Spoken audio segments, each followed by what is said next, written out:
materi dari benzena. Kalau yang kemarin kita membahas tentang tata nama benzena, baik itu menggunakan tata nama IUPAC dan nama trivial, kita akan lanjutkan hari ini yaitu sifat-sifat benzena. Sifat-sifat saya bagi menjadi dua, sifat fisika dan sifat kimia. Kita lalui dulu, yang pertama adalah sifat fisika ya. Oke, baik.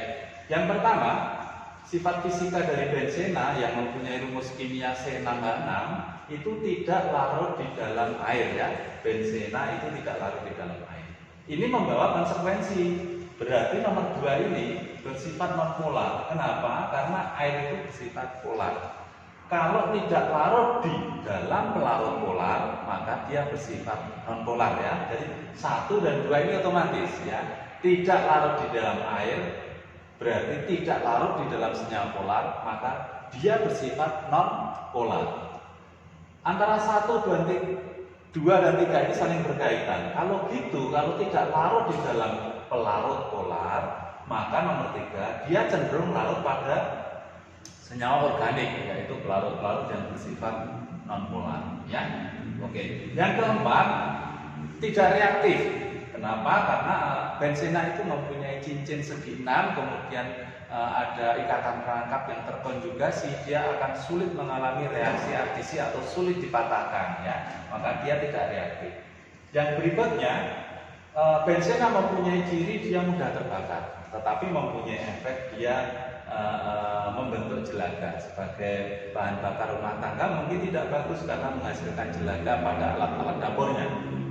Yang keenam, sebetulnya ini sifat kimia, tetapi saya masukkan sedikit di sifat fisika, nanti kita lanjutkan pada sifat kimia. Kebanyakan benzena itu mengalami reaksi substitusi atau pergantian daripada adisi. Jadi cenderung dia mudah mengalami reaksi substitusi. Itu jadi sifat-sifat benzena yang bisa saya berikan. Mari kita lanjutkan pada sifat yang kedua, yaitu sifat-sifat kimia. Seperti yang saya sebutkan tadi, bahwa ini sifat kimia atau reaksi kimia yang akan saya jelaskan dari benzena ini cenderung mengalami reaksi substitusi. Kebanyakan semua mengalami reaksi substitusi. Dan menjadi kesepakatan bersama bahwa rumus kimia dari benzena adalah C6H6. Jadi setiap sudut ini ada C. Jadi kalau kita hitung 1, 2, 3, 4, 5, 6, ada C sebanyak 6. Hanya juga 6, berarti setiap sudut sini juga ada H. Ini ada H, sebetulnya sini ada H, tidak perlu saya tulis. H. Kenapa ini saya tulis? Saya ingin menjelaskan mekanisme reaksi substitusinya. Jadi dia bisa substitusi dengan atom H manapun. Salah satu dari ke-6 atom H yang ada di situ ya. Kita mulai. Reaksi yang pertama adalah alkilasi. Dari kata alkil, berarti di sini ini bisa metil, etil, propil dan seterusnya sampai butil atau pentil. Sehingga reaksi ini digolongkan dalam reaksi substitusi alkilasi ya. Baik. Seperti yang kemarin bahwa ion plus itu cenderung berikatan dengan ion min, atau plus sama plus saling bertolak-tolakan, menolak, atau min sama min juga tolak-menolak. Baik, kita mulai reaksi yang pertama. Atom H yang ada di sini cenderung bermuatan positif. Nah, maka dia akan mencari ion yang bermuatan negatif. Antara CH3 dan Cl yang cenderung negatif kan pastinya Cl ya. Cl. Nah, maka dia berikatan. Nah, H berikatan dengan Cl membentuk HCl. Otomatis H yang ditinggalkan ini akan ditukar oleh CH3. CH3 masuk ke sini. Jadilah senyawa toluene. Nah, itu reaksi substitusi yang terutama adalah alkilasi. Saya kira jelas ya, ini mudah ya. Sekarang coba reaksi yang kedua, halogenasi. Berarti di sini Br ini bisa diisi Cl, Br bisa I gitu ya. Ini tidak mengalami ionisasi tapi membentuk radikal bebas, yaitu Br sama Br. Br. Untuk diketahui bersama, Fe ini bersifat sebagai katalis ya, dia mempercepat reaksi. H cenderung positif, dia ngambil Br satu aja sini. Nah, maka membentuk senyawa HBr. H yang ditinggalkan di sini akan diisi oleh Br satunya. Nah, berarti ini adalah reaksi substitusi ya, pergantian aja. H diganti dengan Br ya. Baik, berikutnya yaitu nitrasi, berarti asam nitrat ya. Oke, coba saya punya ini agak spesial, agak beda. HNO3 biasanya karena ini asam pasti melepas H positif, membentuk H positif dan NO3 negatif. H sendiri ini, gugus ini cenderung positif. Logikanya H plus akan berikatan dengan NO3-.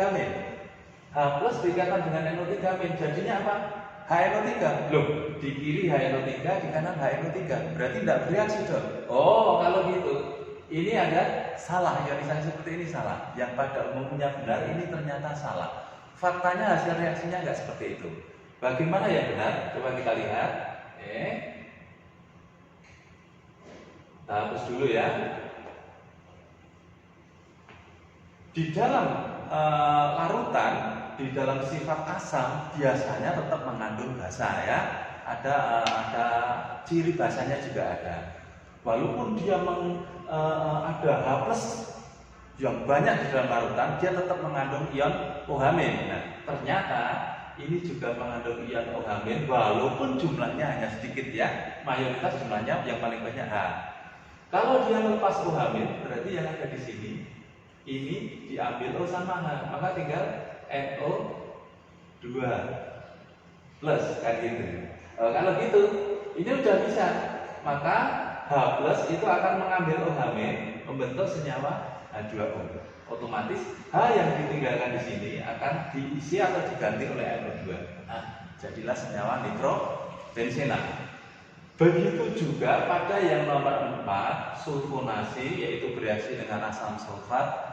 Ini tidak terion menjadi H plus, 2H plus, SO4 2- itu enggak, tapi mirip dengan seperti yang nomor 3, yaitu melepas OH-, H2SO4 diambil OH-, maka H-nya tinggal 1, S-nya 1, O-nya 3 ya. Oke. HSO3 plus, gugus H plus di sini cenderung berikatan dengan OH-. Jadi ini hampir mirip dengan nomor 3, maka H plus akan berikatan dengan OH- membentuk H2O. Sehingga H yang ditinggalkan di sini diisi oleh HSO3, jadilah SO3H.